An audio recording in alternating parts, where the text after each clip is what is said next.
In this section, we're going to take a look at the organization of the nervous system. The nervous system consists of two main components, the central nervous system and the peripheral nervous system. The central nervous system consists of the brain and spinal cord, and it performs basically three different functions. It receives incoming sensory information and interprets it. It also is the place where thoughts, emotions, and memories originate. And thirdly, it sends out nerve impulses that stimulate muscles to contract or glands to secrete. Let's now focus on the peripheral nervous system, which consists of all of the nervous tissue outside of the central nervous system. As we can see from this diagram, there are three main components to the peripheral nervous system: the somatic nervous system, the autonomic nervous system, and the enteric nervous system. The somatic nervous system consists of somatic and special sensory receptors and somatic sensory neurons that send messages to the central nervous system.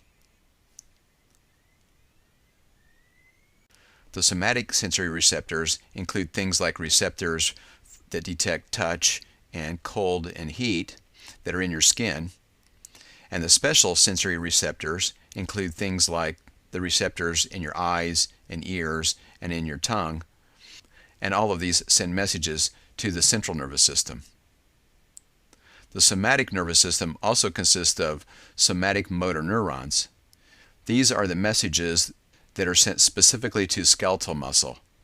Because you have conscious control over these messages that will stimulate skeletal muscle, they are referred to as voluntary in their action.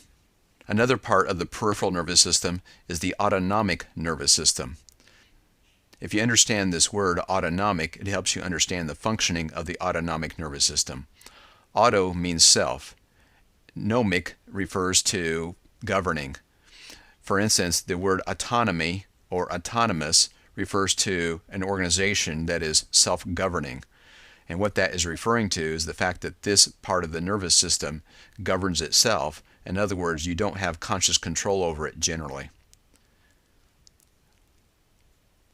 As part of the autonomic nervous system, there are autonomic sensory receptors and autonomic sensory neurons that are in various kinds of visceral organs, such as your lungs and digestive organs, but they're in other visceral organs as well.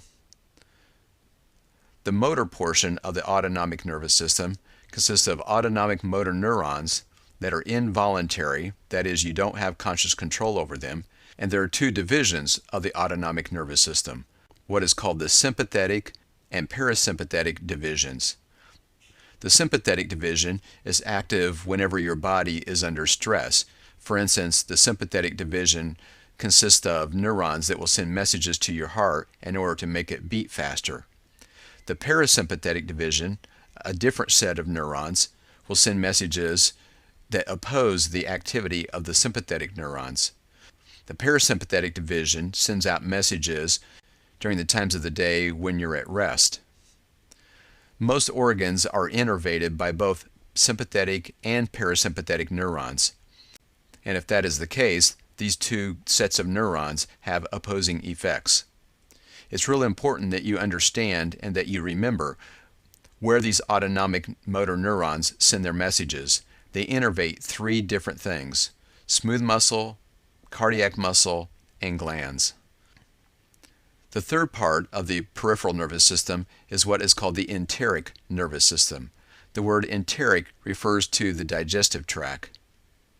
The enteric nervous system consists of sets of motor neurons that are involuntary, and it consists of a number of what are called enteric plexuses. These are networks of neurons. These neurons go into the smooth muscle, glands, and endocrine cells of the GI tract. These motor neurons govern the contraction of the GI tract smooth muscle, which helps propel the food through the GI tract.